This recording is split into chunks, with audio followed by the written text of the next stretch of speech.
what ultimately can we make of this play? At least this first part, right? We're reading up to, right, the very last scene, scene 9, although if you read the entire thing, at once, it's a perfectly good thing to do. I don't love breaking up the play into different parts, but it made more sense in this particular case, gave us a little bit more time to digest it. But what do we make of this eventually? I think we take a look at not only the actions of the men in this particular play, these people who are sort of hungry for power, hungry for illusion, who recognize very quickly that they are caught between illusion and reality, and then the conversations that Irma and Carmen have that eventually are participated in by the chief of police, George, right, and the palace envoy. And that is that Irma talks often about the fact that her idea of what goes on in the brothel is that everything is more pure than it would be in the real world, right? Power can be pure power.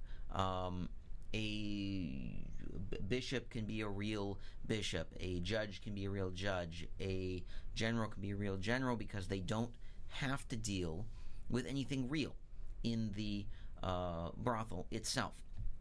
In the House of Illusions, let's refer to it the way that Madame Irma would want us to refer to it. And that basically what we are looking at more than anything else is an idealization of an illusion, right? That when you consider, for example, what your future job is going to be, you are in general considering it as sort of the ideal, right? What could the best possible way that this job goes, how could that be, right? As a student, you're always imagining the best possible semester for yourself.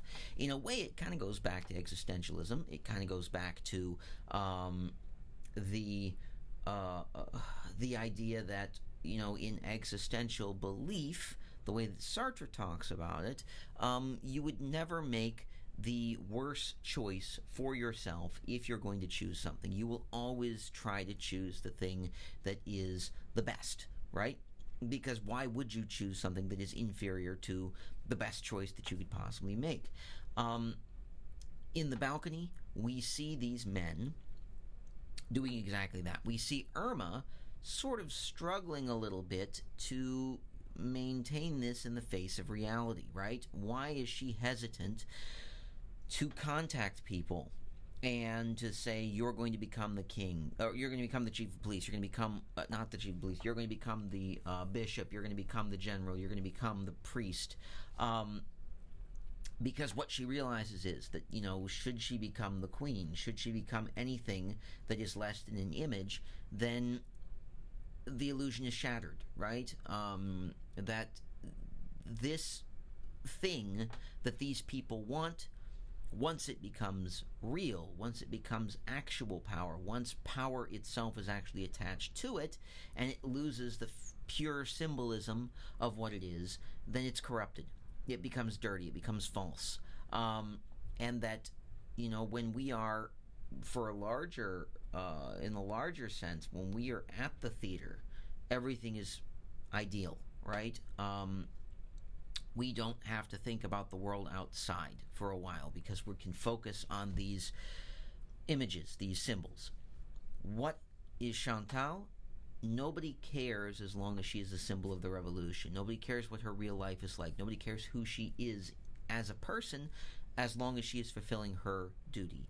The priest feels the same way. When he is encased in those priestly robes, he is not who he is the ideal of, right, the priest. And even the idea that he would have to choose about whether sins were real or false corrupts the illusion, right? If this particular person that he is blessing, that he is forgiving, has actually done the things that they have done, then it kind of ruins the illusion. this idea that you can just simply forgive and forget is wonderful, but when it comes to actually having to decide, do I forgive, do I forget, right? The job gets in the way, right? It becomes less of a symbol. So, as we look towards next week, what we have to consider is that what Madame Irma is doing when the palace envoy says that the queen, right? We're not going to say that the queen is dead. We're going to say that the queen is knitting and she is not knitting. She's thinking and she is not thinking. She is sitting and she is not sitting, right? It basically becomes Schrodinger's queen. It becomes Schrodinger's, power. It is and it isn't at the exact same time. And we have to consider, before we go into next week, and even if we've already looked through the entire thing, even if you watched the entire thing, we do have to think about the fact that when we open that box, what is inside becomes real. But it also becomes actually more powerful, right? Because if it is not real, if it is Schrodinger's power, it can't be used. We can't use a power that we can't actually wield, right? If we're not sure if it's real or if it is real, it's not corrupted, but also it's impossible to use. It's impossible to do anything with it, right? And so I think that's our real question, is going into next week and looking at the power structure that's currently in place, and the idea that the revolution, right, is real and false. People are dying, but are there ideals that the revolution is fighting for? As soon as ideals are chosen, then people have to decide whether they believe in them or not. As long as ideals aren't chosen, it's simply an us against them. We don't need to know what they believe, what we believe. We just need to know that we're fighting each other and that somebody must win. It does give people something to do, but it's a meaningless something, right? It's an absurd thing, right? And I think that the idea of power being absurd does not mean that it is ridiculous. I think it means that it is something that is, in a way, kind of unrealized when it is in its purest form, and that as soon as it is realized, becomes corrupted, right? So there we go. So that's what we're working on this week. Continue reading or read again. I will be posting next week a video to a movie of The Balcony. It is a version, not ideal, but it's a version of the movie that stars Peter Falk as one of the characters and Leonard Nimoy as another one of the characters. It's weird. It's so weird. You'll just have to see it when it happens. So, all right, I will see you again soon.